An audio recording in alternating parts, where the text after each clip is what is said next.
The torrential rains had been falling for 3 days straight on the alien world of Xerion Prime.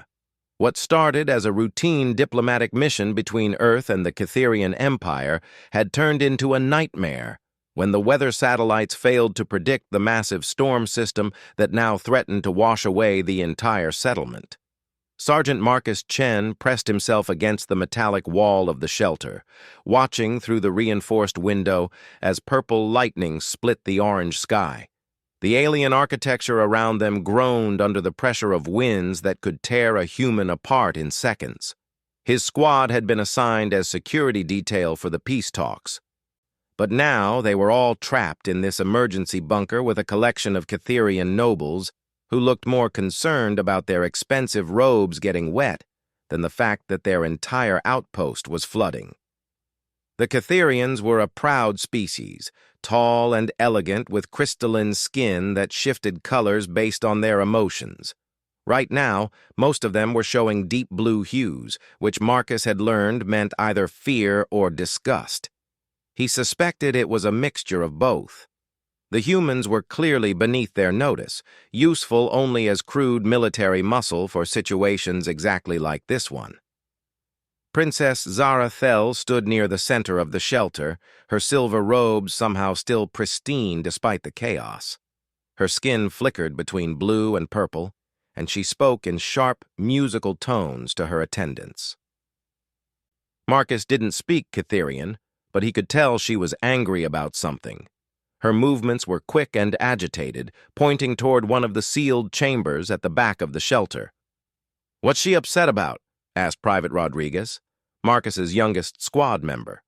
The kid was barely 20, fresh out of basic training, and this was his first off-world assignment.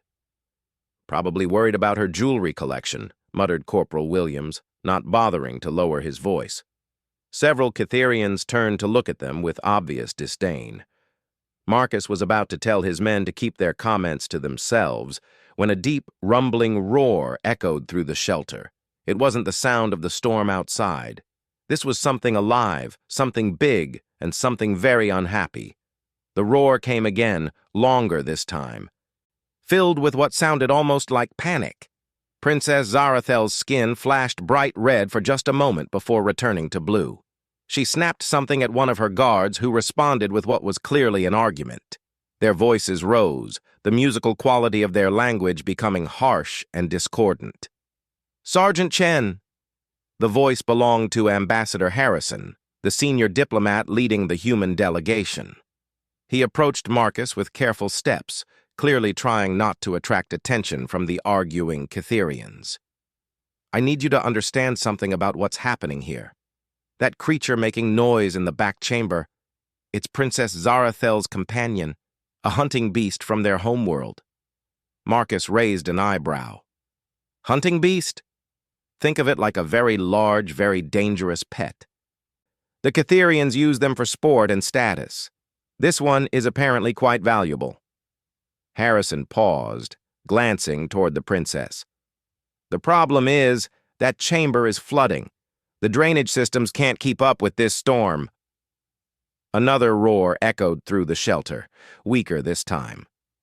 Marcus could hear something else now, a splashing sound that made his stomach tighten. "They're just going to let it drown." "It's complicated," Harrison said quietly. "In Catherian culture, if a companion beast can't save itself, it's considered unworthy. Helping it would be seen as shameful, weak." Marcus stared at the ambassador. "You're telling me they'd rather let their own pet die than look bad?" "It's not a pet to them. It's more like a living symbol of their strength and status. If it dies, they can always get another one." Harrison's expression was grim. "But if they save it themselves, it becomes worthless to them. A mark of shame." The roaring had stopped completely now. In its place was a desperate whimpering sound that made Marcus's chest ache. He thought about his own dog back on Earth, a German shepherd named Rex, who would have died for him without question. The idea of leaving any creature to drown because of pride made him sick. "What kind of animal is it?" Marcus asked. The translator called it something like golden mane hunter. Based on the descriptions I've heard, it sounds similar to one of your earth lions, but larger, much larger. Marcus looked toward the sealed chamber door. Water was beginning to seep out from underneath it. Whatever was in there didn't have much time left. He watched Princess Zarathel turn away from the door completely, her skin now a solid blue. She had made her choice. "Sir, permission to check on the structural integrity of that chamber," Marcus said loudly enough for some of the Cytherians to hear. "If it fails completely, it could compromise this entire shelter." Harrison caught on immediately. "Of course, Sergeant. Safety of all personnel is our primary concern." Marcus grabbed his emergency kit and headed toward the back of the shelter. Several Cytherians watched him with curiosity, but none tried to stop him. He supposed they thought he was just doing typical human grunt work below their concern. The chamber door was sealed with a Cytherian locking mechanism that Marcus didn't understand, but years of military engineering had taught him that most doors had weak points. He pulled out his plasma cutter and got to work on what looked like the main housing for the lock. The whimpering from inside was getting weaker. Water was now flowing steadily under the door.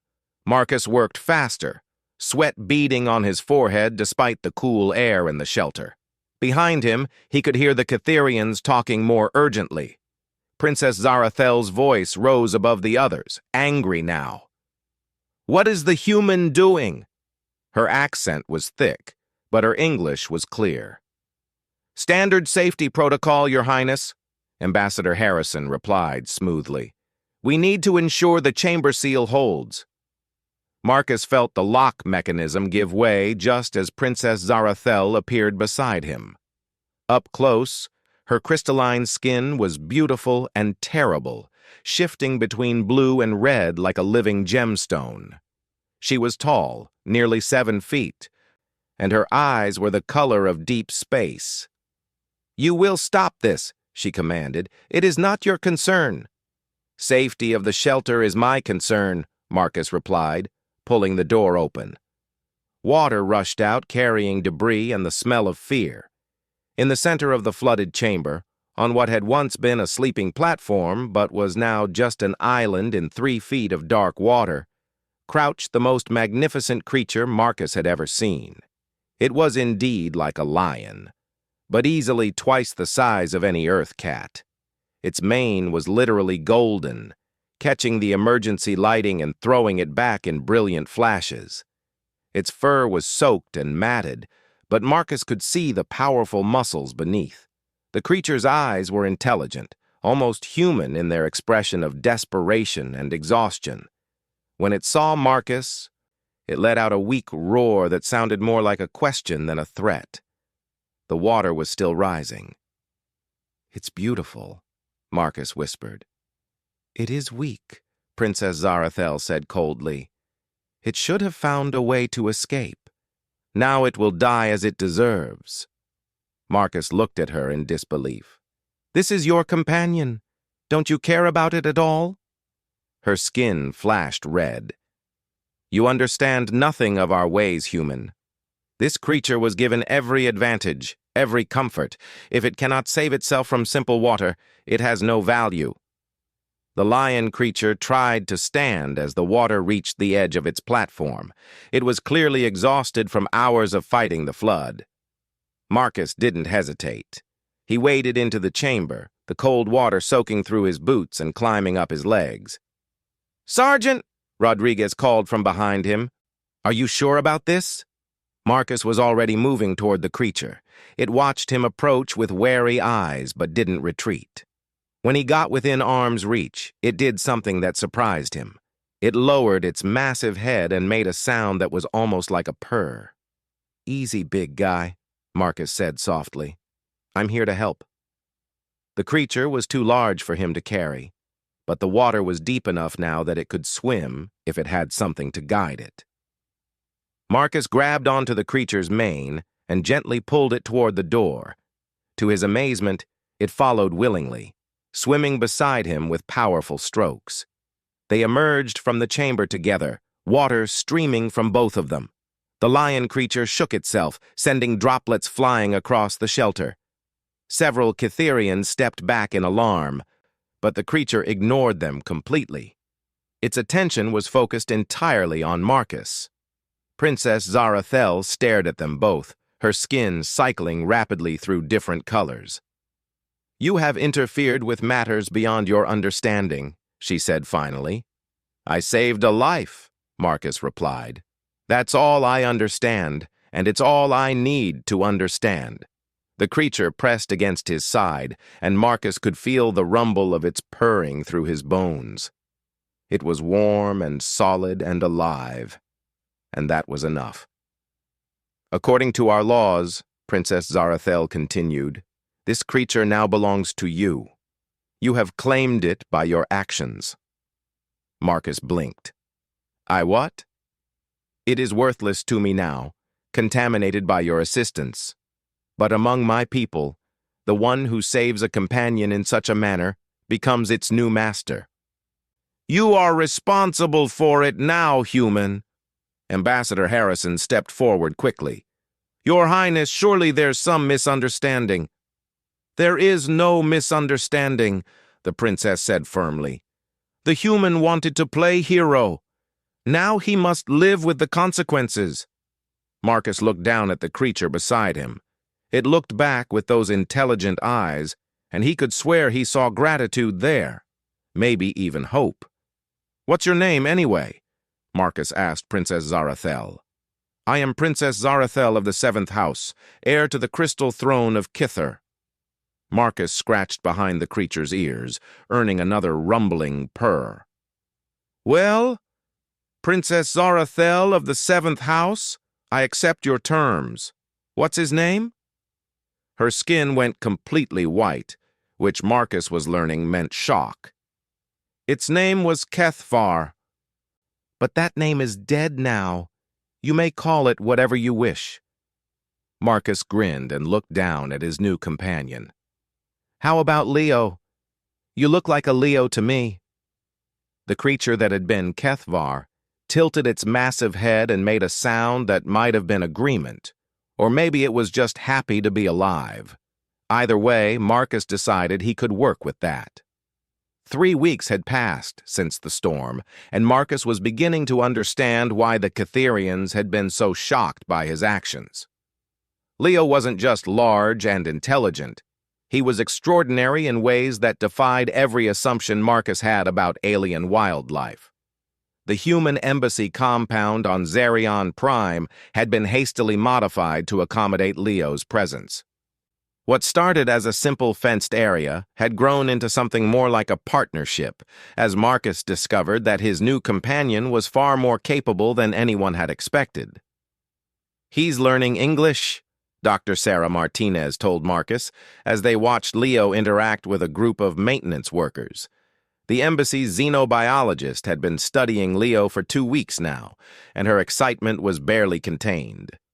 "Not just commands, Marcus. Actual words.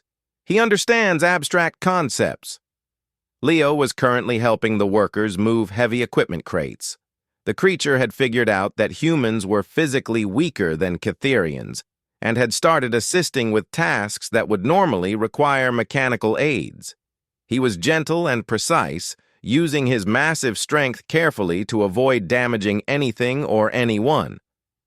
"Watch this," Marcus said, walking over to where Leo was working. "Leo, these humans are tired. Can you help them finish faster?" Leo looked at the remaining crates, then at the tired workers, and seemed to consider the problem. He moved to the heaviest crate and carefully lifted it with his teeth, carrying it to where it needed to go. Then he looked back at Marcus and made a sound that was clearly questioning.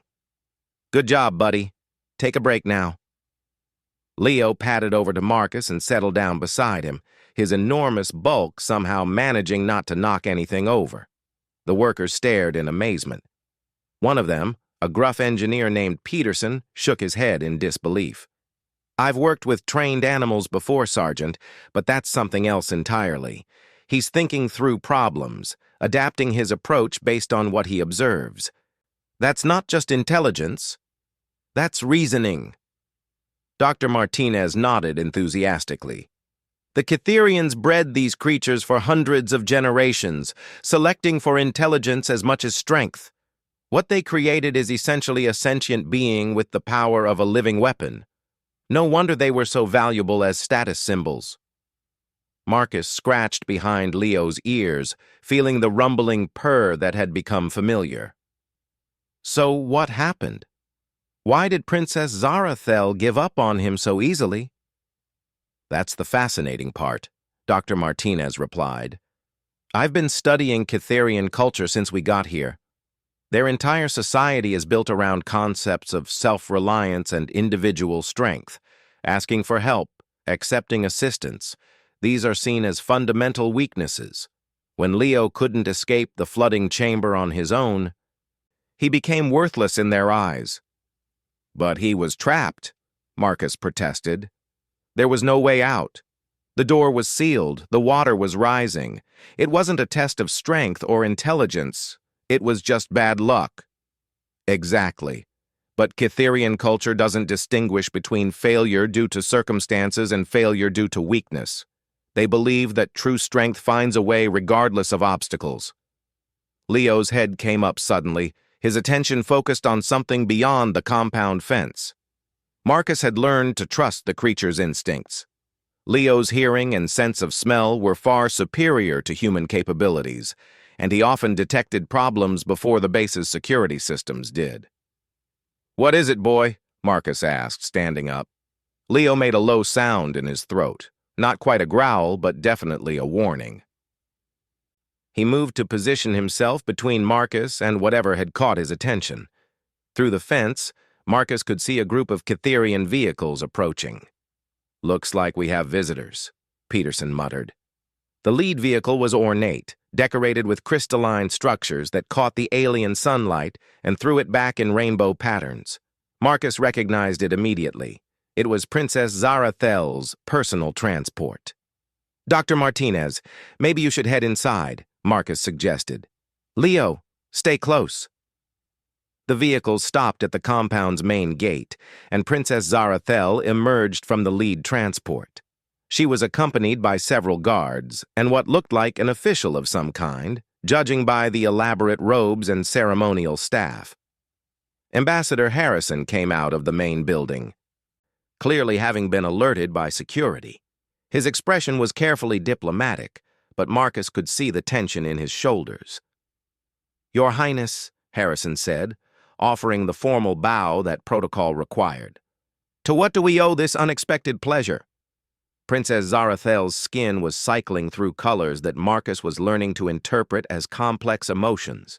Blue for displeasure, purple for confusion, and occasional flashes of gold that he hadn't seen before. "Ambassador Harrison," she replied formally, "I come on official business. There are questions about the creature now in your possession." Her gaze found Leo, who was watching her with steady attention. The big cat's posture was alert, but not threatening. If anything, Marcus thought Leo looked curious about his former owner's visit. "Questions?" Harrison asked carefully. The official beside the princess stepped forward and began speaking in rapid Cytherian. Princess Zarathel listened, her skin shifting to deeper blues. When he finished, she turned back to Harrison. "High Counselor Vethmar brings word from the royal court.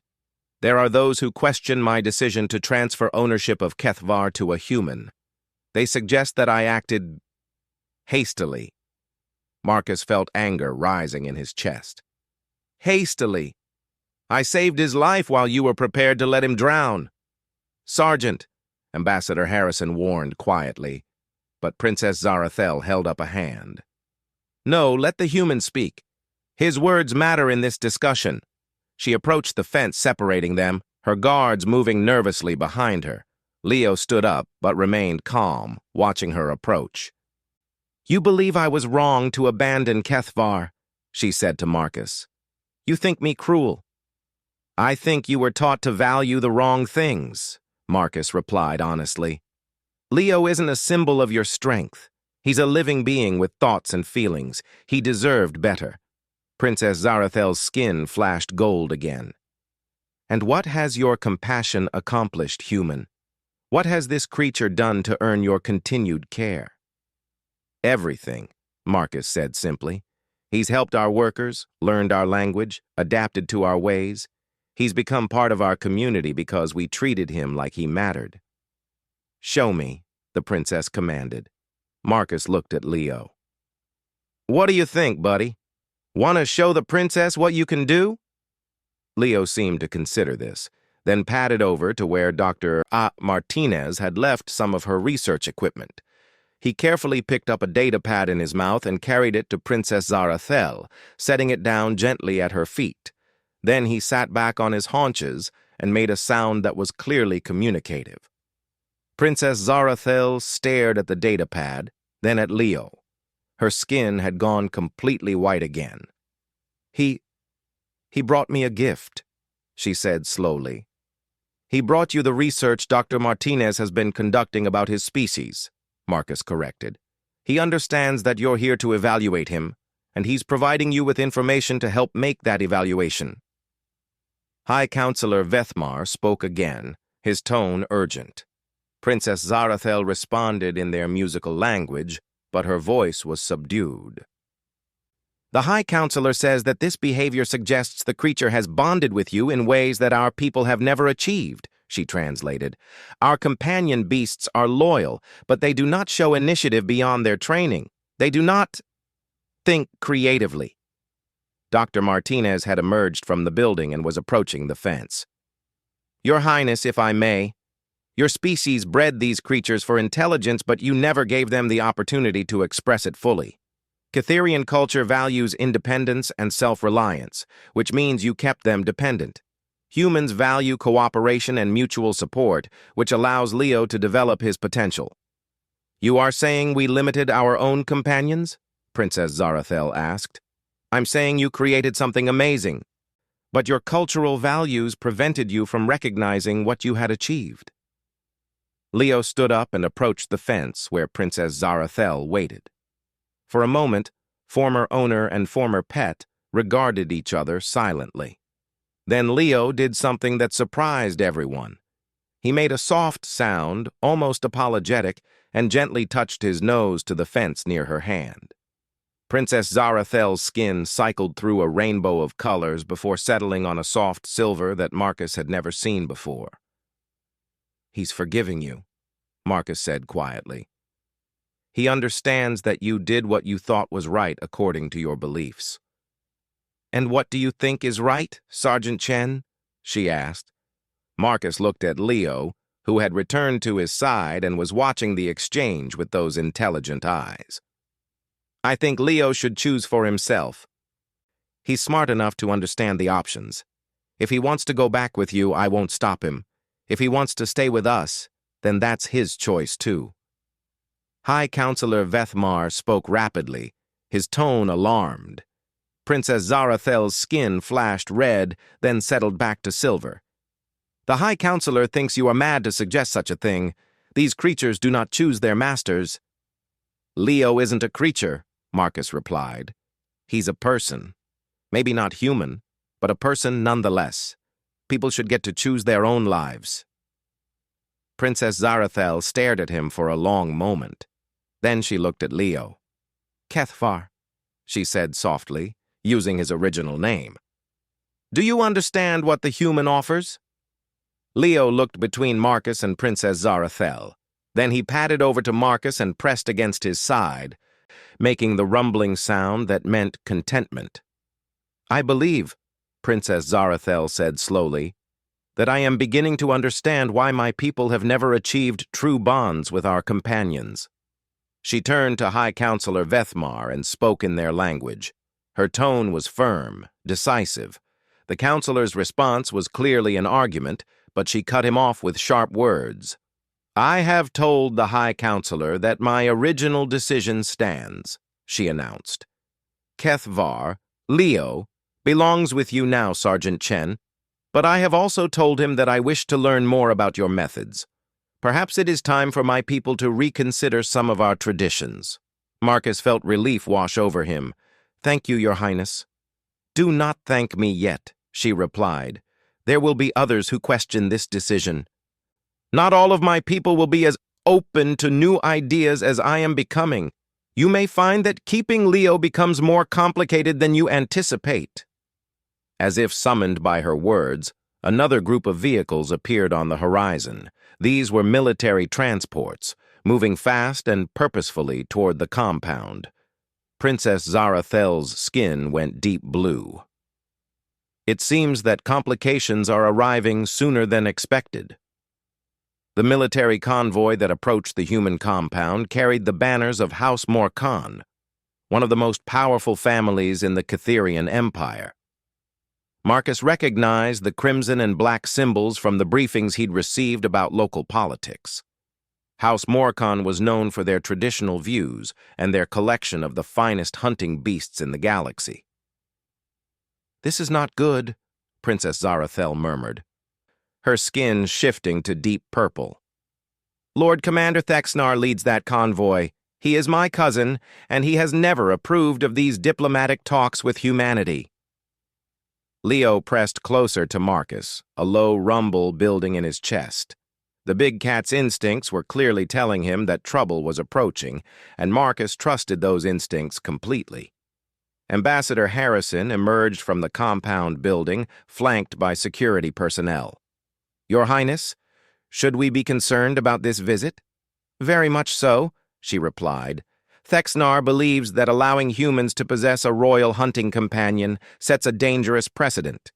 He will demand that Leo be returned to Catherian custody." The convoy stopped just outside the compound's perimeter, and armored figures began emerging from the vehicles. They were tall like all Catherians, but their crystalline skin was hidden beneath ceremonial battle armor that gleamed with technological enhancements. At their head walked a figure who could only be Lord Commander Thexnar himself. Thexnar was imposing even by Catherian standards, nearly 8 feet tall with skin that shifted between silver and black like liquid metal. His armor was adorned with trophies from hunting expeditions, and Marcus could see the distinctive marking of at least 6 different species represented in the decorative elements. "Princess Zarathel," Thexnar's voice carried easily across the distance, pitched low and commanding. "You will step away from the human facility. We have come to reclaim stolen property." "Property?" Marcus stepped forward, anger flaring in his chest. "Leo isn't property. He's a living being." Thexnar's attention fixed on Marcus like a targeting system locking onto a threat. "And you must be the human thief who corrupted a noble companion with your weakness." "I saved his life," Marcus replied firmly. "Something your cousin was unwilling to do." "Unwilling?" Thexnar's laugh was harsh and metallic. "She was following tradition, maintaining the strength that has defined our species for millennia. You have poisoned that strength with your human sentimentality." Leo stepped in front of Marcus, his massive frame blocking the line of sight between the human and the Catherian lord. The cat's posture was protective but not aggressive, clearly communicating that he stood with Marcus without threatening an attack. "Fascinating," Thexnar observed. "The beast has chosen to protect its corruptor. This merely proves how completely you have undermined its nature." Princess Zarathel moved to stand beside Marcus and Leo. "Cousin, you overstep your authority. I made the transfer according to our laws. The matter is settled." "The Royal Council disagrees," Thexnar replied, producing a crystalline data device from his armor. "By order of the throne, all companion beasts of royal bloodline are to be reclaimed from foreign influence, pending a full review of diplomatic protocols." Ambassador Harrison activated his own communication device. "I'll need to contact Earth Command. This could constitute a violation of our treaty agreements." "Your treaties mean nothing if they are built on corruption," Thexnar declared. He gestured to his soldiers, who began advancing toward the compound fence. "Stand aside, humans. We will reclaim what belongs to the Empire." Marcus looked down at Leo, who was watching the approaching soldiers with calm alertness. What do you think, buddy? Ready to show them what we've learned? Leo made a sound that was part purr, part growl, and entirely confident. Sergeant, Ambassador Harrison warned, we need to handle this diplomatically. Sometimes diplomacy needs to be backed up by demonstration, Marcus replied. He looked at Thexnar. Lord Commander, I challenge your assumption that Leo has been corrupted or weakened by human influence. I propose a test. Thexnar's skin flashed with what Marcus was learning to recognize as intrigued surprise. What manner of test? Your best hunting companion against Leo. Traditional Cytherian trials of skill, strength, and intelligence. If your companion wins, Leo goes with you willingly. If Leo wins, you acknowledge that human methods haven't weakened him. Princess Zarathel's skin went white. Marcus, you don't understand what you're proposing. Cytherian hunting trials can be deadly. These are not games. I trust Leo, Marcus said simply. The question is whether you trust your cousin's companion. Thexnar studied Marcus with new interest. You would stake the creature's life on such confidence? I would stake my own life on Leo's abilities, Marcus replied. But I'm proposing something more interesting than that. If Leo wins, you don't just acknowledge that he hasn't been weakened. You acknowledge that the bond between us represents something your people have never achieved. The silence that followed was broken only by the whisper of wind across the alien landscape. Thexnar's soldiers had stopped their advance, waiting for their commander's decision. Princess Zarathel looked between her cousin and Marcus, her skin cycling through colors too quickly to interpret. You propose that a human could achieve a superior bond with a royal companion than a Cytherian noble? Thexnar's voice was dangerously quiet. I propose that Leo and I are partners, not owner and property. That makes all the difference. Thexnar considered this for a long moment. Then he activated his communication device and spoke rapidly in Cytherian. Within minutes, another transport approached from his convoy. This one was specialized, designed for transporting large creatures. Very well, human. I accept your challenge. The transport's cargo bay opened, revealing a creature that made even Leo look small by comparison. The beast that emerged was clearly related to Leo's species, but it was larger, more heavily muscled, and covered in scars that spoke of countless battles. Its mane was deep crimson rather than Leo's gold, and its eyes held a wildness that Leo had never shown. This is Veldak, greatest of my hunting companions, Thexnar announced. He has faced and defeated the most dangerous predators on 17 different worlds. He has never known defeat in trials of combat. Leo studied Veldak with professional interest, showing no fear despite the obvious size disadvantage. Marcus placed a hand on Leo's mane, feeling the steady confidence in his partner's posture. What are the traditional trials? Marcus asked. 3 challenges, Princess Zarathel explained, her voice tight with worry. Strength, speed, and intelligence. The first to win 2 challenges claims victory. Thexnar gestured to an open area between the compound and his convoy. The trial ground is prepared. Strength first. Each companion will attempt to move the largest stone they can manage. Large boulders were brought from the convoy vehicles, ranging from manageable rocks to massive stones that would challenge even mechanical equipment. Veldak approached the largest boulder, easily 3 times his own size, and began working to position himself beneath it. The scarred companion was incredibly powerful. Using leverage and raw strength, he managed to lift one edge of the massive stone and roll it several meters. The demonstration was impressive, clearly beyond what any normal creature could achieve. Leo watched carefully, then approached a stone that was even larger. Instead of attempting to lift it directly, he studied the ground around it, looking for the best approach. Then he began digging, using his claws to create a ramp of loose soil beside the boulder. "What is he doing?" Thexnar asked. Marcus smiled. "Something your companion didn't think of." Leo used the ramp he'd created to get better leverage against the stone. By positioning himself at the optimal angle and using the ramp to enhance his pushing power, he was able to roll his larger boulder twice as far as Veldak had managed. "Impossible," Thexnar breathed. "Veldak is twice his size."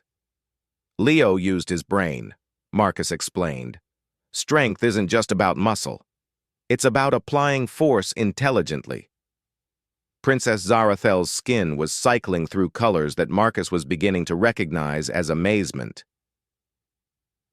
"The smaller companion defeated the larger through superior tactics.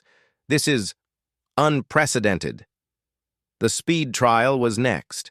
A course was set up with obstacles and targets that the companions would need to navigate as quickly as possible. Veldak attacked the course with brute force and impressive speed, smashing through obstacles and reaching targets through direct assault.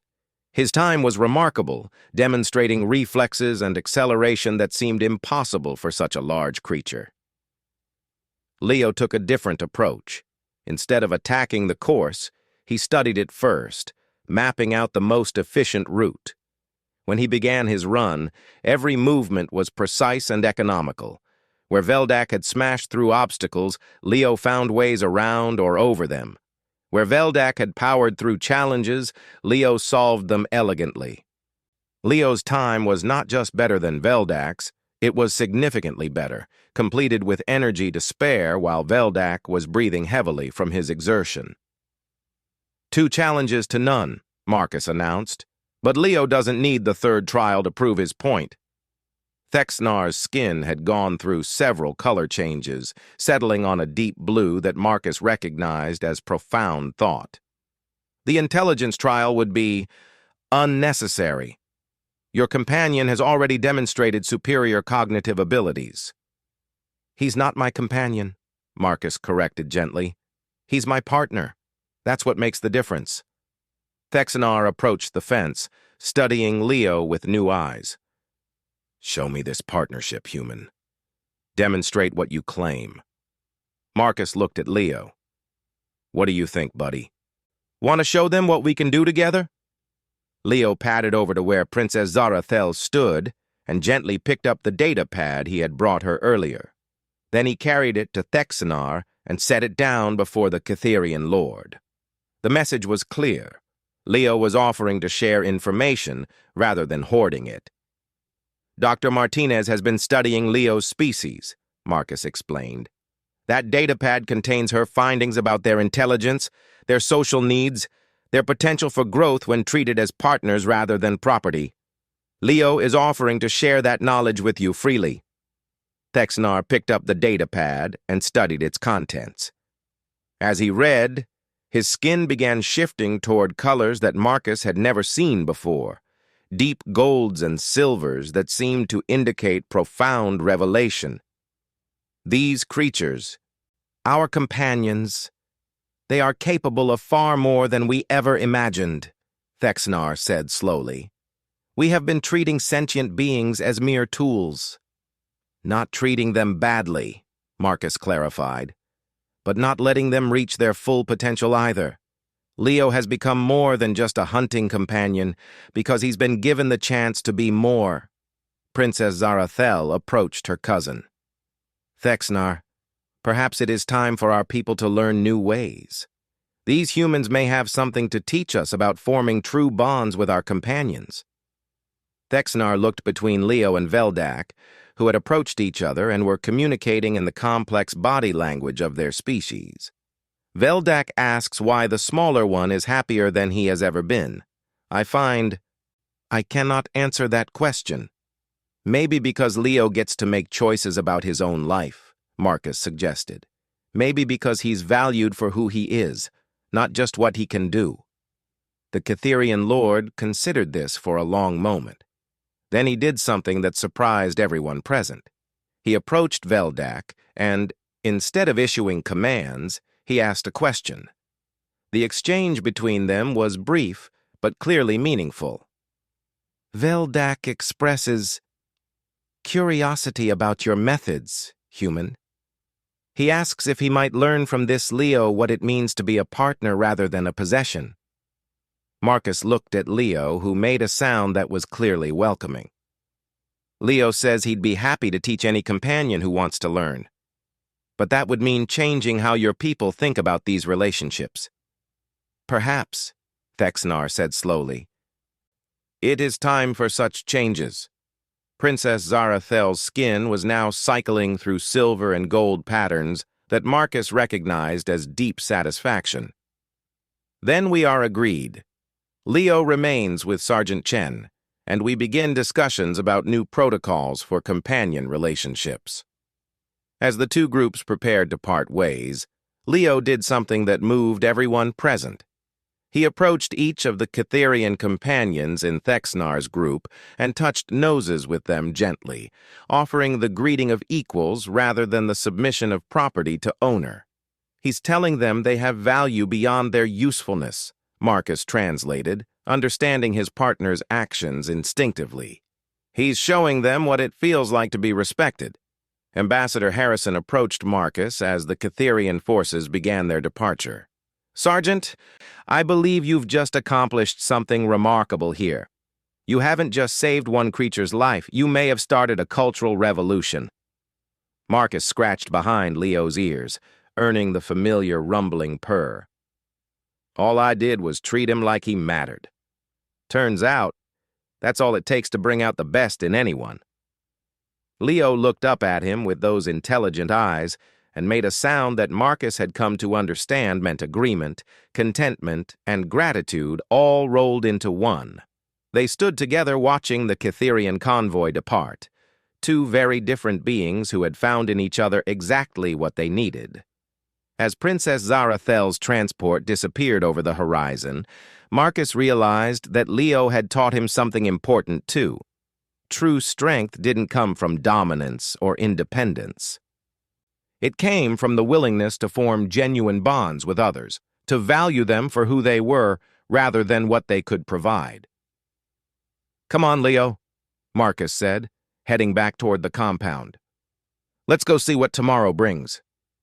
Leo fell into step beside him, no longer a rescued pet or a former symbol of status, but something entirely new, a partner, a friend, and proof that understanding could bridge any gap between species when it was built on respect and genuine care.